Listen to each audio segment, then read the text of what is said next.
Војната на Блискиот Исток неминовно се одразува на финансиските пазари и представува нов стрес за глобалната економија, но берзите на крајот секогаш од секоја криза излегуваат како победници, велат експертите. Падот е очекуван по првичниот шок, а искуството покажува дека берзите не само што закрепнуваат за неколку месеци, туку достигнуваат повисоки нивоа од предкризниот период. Постојат генерално три типа на реакции. Првата е луѓе се повлекуваат и одат во кеш и ги чуат парите во кеш. Вториот тип се луѓе кои што одат во други финансиски инструменти, како што е злато и други благородни метали, кои што се, да речеме, перформираат добро во кризи и се дефанзивен, да речеме, финансиски инструмент за да си го заштитат својот капитал.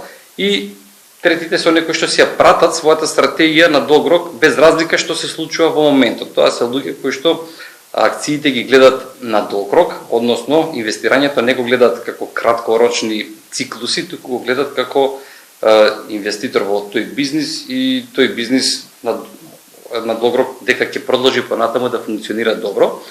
Веќе не станува збор за тоа дали светската економија ќе се соочи со последици од новата војна, туку од колкав обем ќе бидат тие. Македонија веќе ги научи лекциите од минатото кога се соочи со негативните ефекти од блокирањето на енергетските канали, смета универзитетскиот професор Борче Треновски. Но и покрај тоа, вели тој, малите и отворени економии како нашата се многу ранливи. Најпрвин целата ситуација, односно економска состојба во која се наоѓаме, не смееме да занемарим. Гледате дека веќе подолг период сме соочени со бројни кризи, буџетскиот дефицит, иако привремено намален, високо остана со години, јавниот долг не е прилично висок, нашиот фискален простор е прилично истрошен за некои силни економски и социјални мерки ако ескалира состојбата понатаму. Она дополнително, ние сме увозно зависна земја. Пред све сме увозно зависна за храна и за енергија. Во енергијата најголем дел заземаат енергетските поврзани со нафтата.